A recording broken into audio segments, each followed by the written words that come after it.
something like this externally is doomed to failure.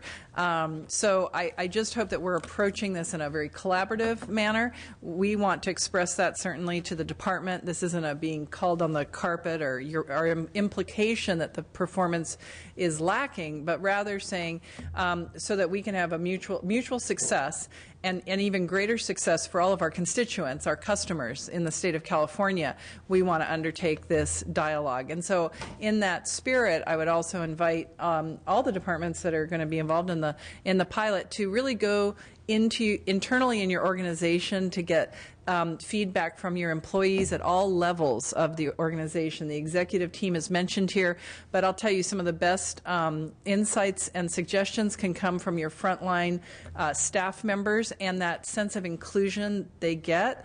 I think at the very beginning of this process could really help in our success if we end up implementing something down the line, because then they'll understand it. They'll be part of the spirit of what we're trying to achieve here in terms of better performance. So I would just share those kind of as contextual comments as we start this. Thank you. Thank you.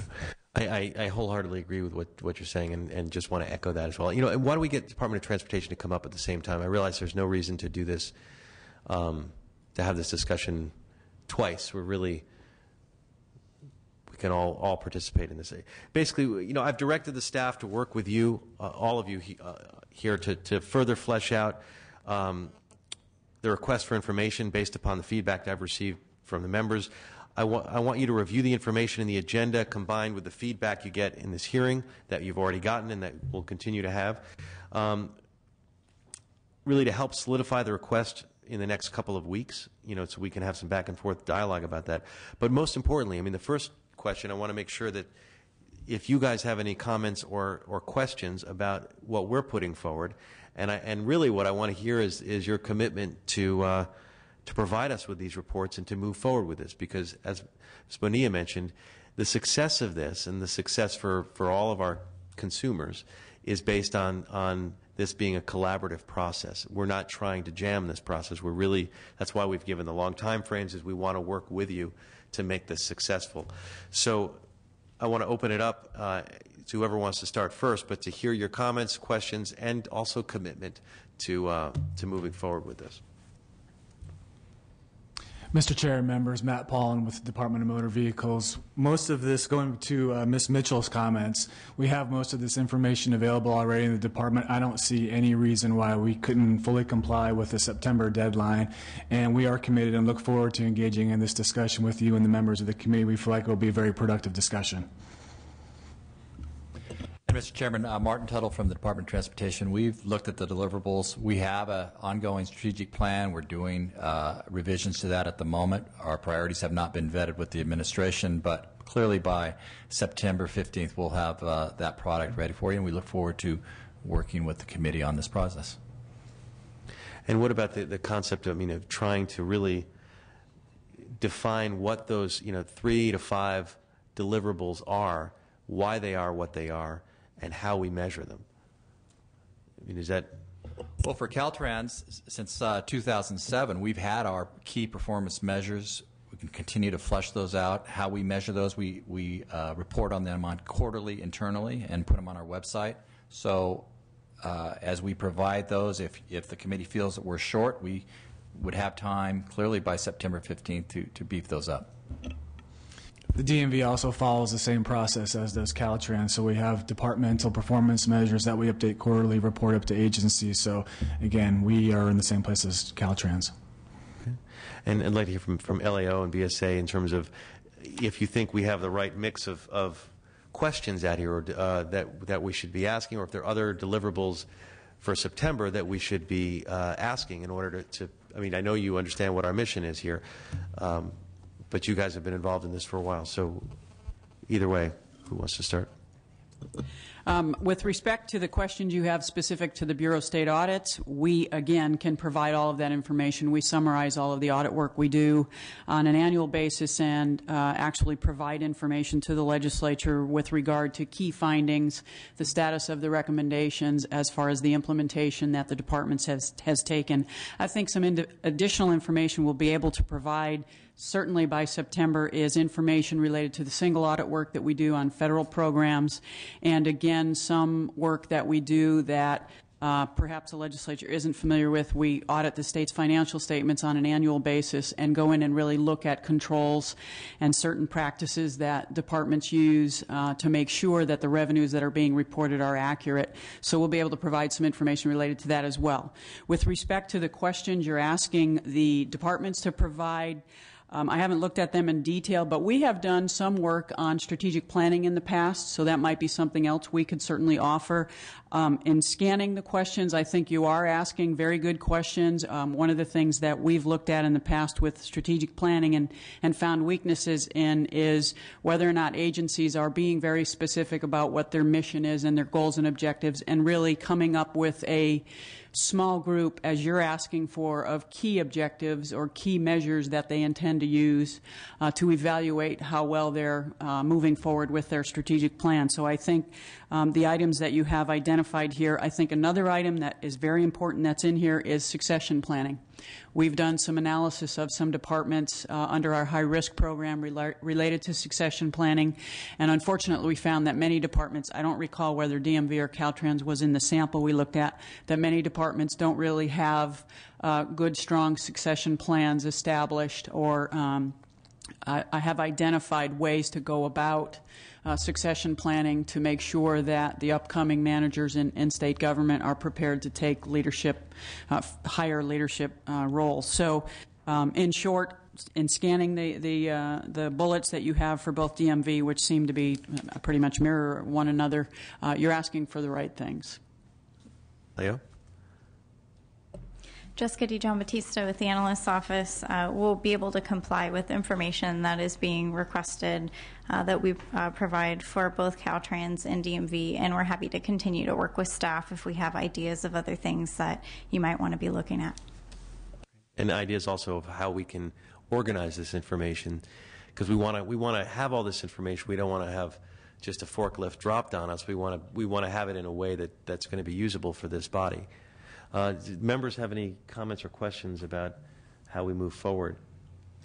I have never seen such a positive response out of any request since I've been up here, so I appreciate your cooperative nature, and I would just like to reiterate what the chair has said, is that we hope, well, I'm trying to get it in a format that we can assess and not, gobs of paper dropped upon us. So I think the LAO can help with that, and in your departments you certainly know what we need. So thank you very much.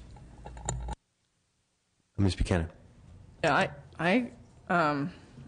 so we're not going to go into in depth with each department. We're just talking in general about what we're requesting. What we're requesting. And okay, so I have a number of comments.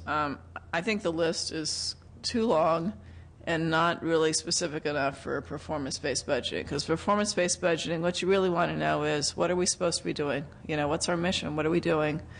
How do we know if we're doing it, how successful we are, and what are the metrics we're using to measure that? And really, that's really how simple it should be, because ultimately you're talking about,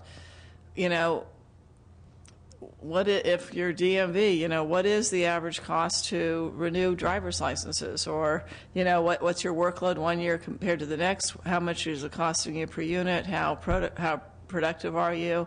Is it more cost effective if we're doing it online, or versus having people walk into the bureau? Well, if it is, ultimately you should be talking about, well, then how do we encourage more people to do that online? But really, it does get down to, again, what are we doing?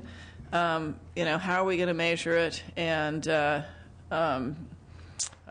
what are those metrics that we're using? And from my chairing, and I'm just going to tell you, I'm a huge proponent of this, but I just want to share with you what my concern is, and the LAO will recognize this report that we spent hours going over. You could see all my writing in it last year about the Department of Transportation, particularly with your comments with regard to the capital outlay support. The auditor will recognize this report that you issued, a week ago, and I've got updated information on PRISM. And what we found with the Department of Transportation is we couldn't even get accurate information as to who was assigned to what project. And I got big sheets like this, but we clearly, in terms of how we allocate the labor, if I'm working on 3 projects, there's nothing that allocates 20% of my time to one, 40% to another, 40% to another. And if you don't have, as the old saying is, if you don't have good data, you can't make good decisions. If the inputs aren't right, the outputs aren't right. And we talked about this at the end of last session about whether or not we were going to follow up with the LAO's recommendation to actually just take a handful of projects and provide some kind of analysis, or whether or not we were going to get PRISM up and running. And now my understanding is the PRISM program is delayed. Ms. Harkey, you probably are relating to that. It's delayed even further, and we were going to, at one point in time, look into whether or not we even should be proceeding with PRISM or looking at another, because the PRISM program was started in, correct me, 1999, correct? And the world of data processing has changed dramatically since 1999, and we may not want to finish, even though we put some money into it, we may not want to put additional money into implementing a data system that was designed 12 years ago. So I don't want to throw water on the fire here in terms of what we're doing, but I think there should be some discussion, and maybe, I would suggest, Mr. Chair, maybe they can come back to us in terms of how are we going to know those 3 things? What is it you're doing? How are you going to measure that, and what we're capable of doing? Because those are the 3 key, and if you're going to have good information, you've got to be able to look at it over time. One of my frustrations as a budget chair is I'll get a BCP saying, we've got these extra requirements that the feds are giving us to do, and we need 5 more people to be able to provide the reports, and if we don't provide those reports, we don't get the money. I have nothing to look at to tell me whether or not it's justified, workload's gone up, gone down, whatever, and it's not just in your departments, it's all of the departments. So, my suggestion is before we give you a huge laundry list, we maybe at least try and hone it down into what is essential that we're really trying to get and look at, and what's the nice to have, because I'd like to keep it as simple as possible. Oh yeah, I don't consider what you said putting water on the fire. I consider it fuel to the fire, because and I mean the difference is I don't think you're putting out what we're saying here. I think you're giving it strength. And part of the discussion here is trying to hone in on what the priorities are. And we talked a little bit about that with Ms. Mitchell. But I think one of the reasons why it's a little longer than just the performance-based budgeting questions is because it's also performance evaluation. It's evaluation and performance-based budgeting. So that's why the list is longer. But I think we seem... There's nothing in this list that gives you typical performance-based budgeting metrics in terms of what it's costing you per unit or your productivity. There's a lot of questions which are good questions to ask, but there's really nothing in this list that asks them to provide us with specific metrics over key elements of the jobs that they're doing. That's why we're having the conversation, to add those kinds of things in to try to, and you're hearing what she's saying. Obviously, you have to walk before you can run.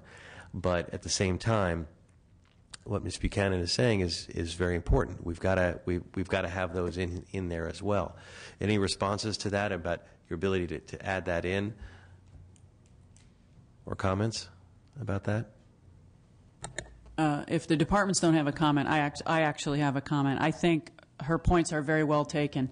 One of the notes that I wrote to myself is something that my office does, we're required to do under audit standards, is anytime we go in and look at a particular program an agency is administering, 99% of the time they're using electronic data, and we're required by audit standards to evaluate the database to determine whether or not we can rely on it. Is the data in the database complete? Is all of the information that's supposed to be in there? And is the information that has been populated in that database, is that information accurate? Because as Ms. Buchanan indicated, Assemblymember Buchanan, if you're making decisions based on data in a database that is not accurate and not complete, you're making poor decisions. And we have to consider that when we're making conclusions or conducting analyses related to audit work that we're doing, so that we can inform the reader, this is the information that we had to use because it's all that was available, but please be apprised that either the information we've deemed is not complete, it's not accurate, or we've determined that it is reliable information to conduct our audit analysis, reach our conclusions, and certainly for the department to be making decisions. But I think another important point is when you establish your performance measures, what data are you intending to use to determine whether you're meeting those measures, and at what bar have you set the measure? Oftentimes we see that the bar is set too low, and I'll use my office as an example. We have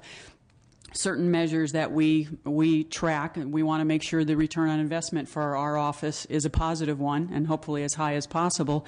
But looking at how many audits we complete in a particular year, I mean, if I put in my strategic plan that I would complete 15 audits a year, my staff could do that in their sleep. We put out 35, 40 audits. So if I really want to push my office to try to grow and strengthen as an audit organization, I want to challenge my staff to say, okay, let's try to increase that next year by 5, by 3 high-risk audits and 2 performance audits or something like that. So I think those are key indicators, as Assemblymember Buchanan indicated or mentioned, that you perhaps should be asking the departments, this is your performance measure. What data are you capturing to measure against that particular benchmark, and how are you assuring that that data is accurate?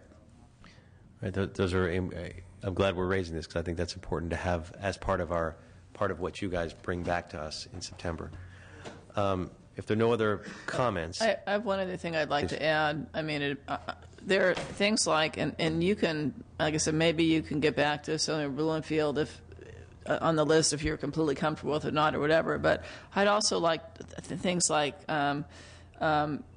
staffing in-house versus contracting out, and not just with staffing, but others. We ought to be weighing everything we do to ask ourselves, are we doing it in the way that provides the best customer service and at the most cost-effective manner.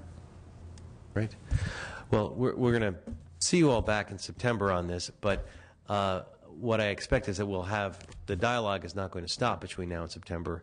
This won't be the last time that we talk about this or see you on an individual basis, because it's really, it's not a homework assignment to sort of come back with in September. It's an ongoing process. We want to work with you on it as you have questions, and we may not have formal hearings between now and September, but we really want to work with you. So thank you very much for coming in and for your commitment to work on this and on behalf of the state to try to improve things. And we look forward to working with you. And thank you, members, for sticking out the hearing. And this hearing is adjourned.